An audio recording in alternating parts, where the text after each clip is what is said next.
Hello, I'm Mark from the Parlor Mob, and I'm hanging out with Rob on Front Row Live. I really dig what you guys have done. Like the first two albums are incredible, Thank you. and then the newest release, House of Cards, is just incredible. It seems a little different, more rockier on this track. Yeah. Can you tell me a little bit about that kind of evolution that you guys have had? Well, we've pretty much always been more in that House of Cards vein of rock and roll, heavier stuff, and riff-driven rock and roll.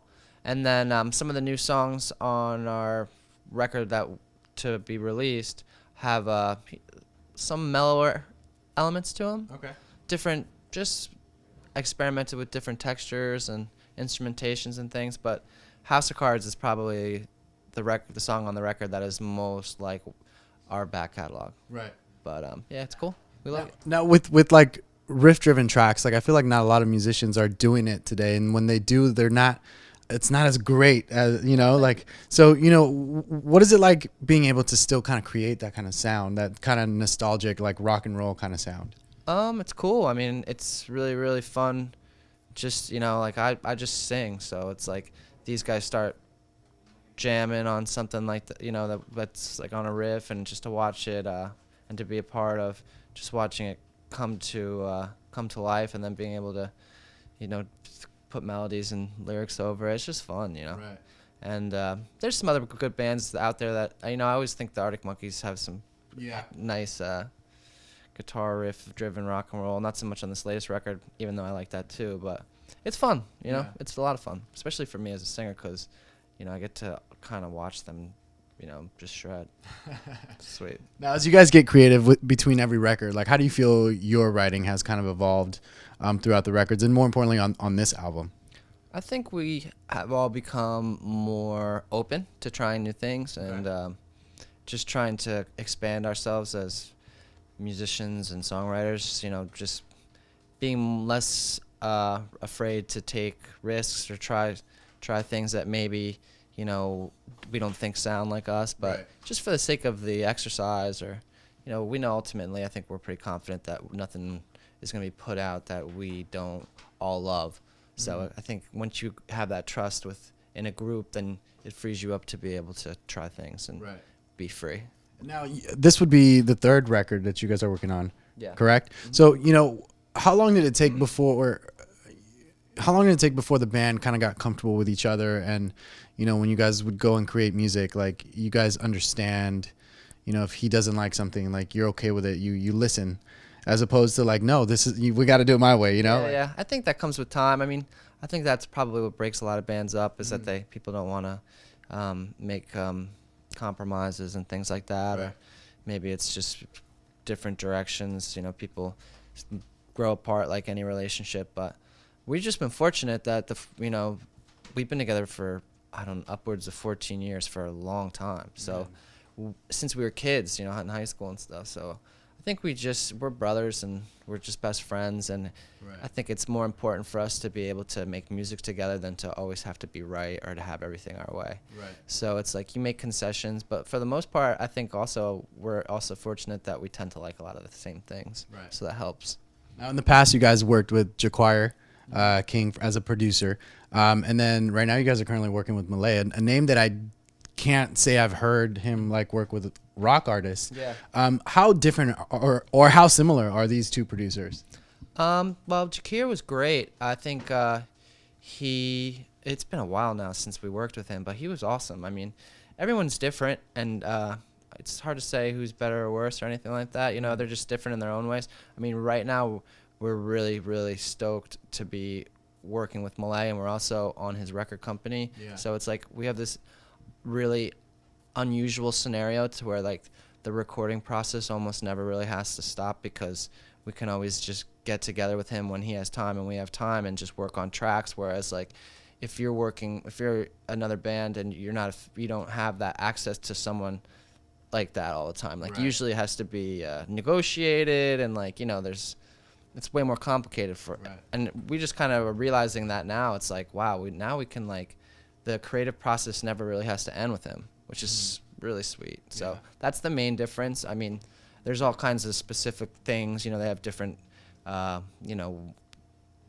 talents, or I don't know, like strong suits, or they're both amazingly talented in their own ways. Right. Malay's who we're working with now, and it's like it's gonna just continue.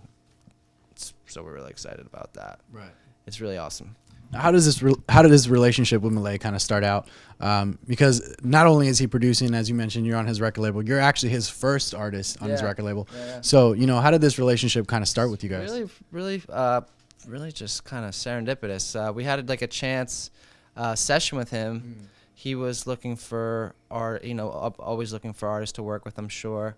And our manager and his wife were friends from just way back when. His wife's from our area, and Buck, our manager, became friends with Malay, and he started talking to him about us, and eventually they were able to set up a session, and then we just hit it off. It was like chemistry, and then one thing led to another. We didn't even know that he had his own record company. Yeah, I didn't either. Yeah, it was, and so when we heard that, we were like, wow, this is so sweet. Like, this is just amazing for us, because we were kind of like going through like revamping things. We had put out some records, and then we kind of took some time to do our own things, and then we were coming back together, and we're like, all right, let's make another record. Let's see what we can do. And then before you know it, like, we just had so much ease getting to where we are now, like with Malay, and it's never typically that way. Things are always more complicated, but we've been very lucky, very fortunate lately, so hopefully that continues. Right. And as you guys are working on a new record with him, like, how has he been like challenging you guys in the studio, or for you specifically, like how has he been challenging your voice? I think he just he helps me find the different parts of my voice that are fit the song, and just find new places with my voice. Different ranges, singing. I'm singing not always singing so high on the record. Doing some falsetto things as opposed to always full voice.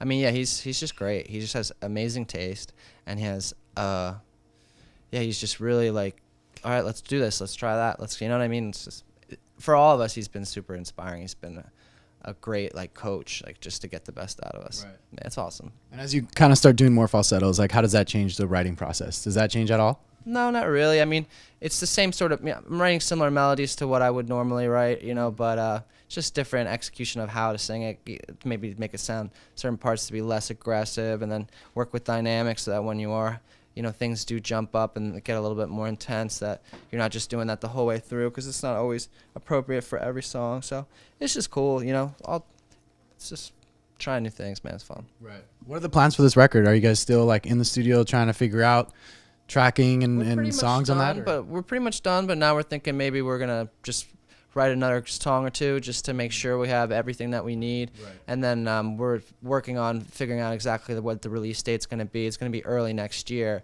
And then we're just looking to get on the road. We have some dates coming up at the end of the week, or at the beginning of next week with the Struts, which we're excited about. And then our manager and we're all actively looking for things for the spring and winter, touring opportunities and stuff like that. So we plan to be really busy in 2019. Right. And that's great for us, because we've been working towards getting back to a place where we can stay busy and not have to deal with as much of the other things at home. You know what I mean? Right. Like, we're trying to do this full time all the time, which we used to do, and then for a while we were doing our own thing, and now we're like, all right, well, if we have the opportunity to do it again, might as well take advantage. Exactly. So we're very optimistic, and we're stoked for 2019. Nice. And for those that are not familiar with the Parlor Mob, what is this band all about? Why do you guys create music? We're just some buddies from New Jersey who just started jamming like way back when and just never stopped, And that's really what we're about. We're just about friends making music and trying to play it for people who, want to hear it and meet them and go places and just live life and have fun.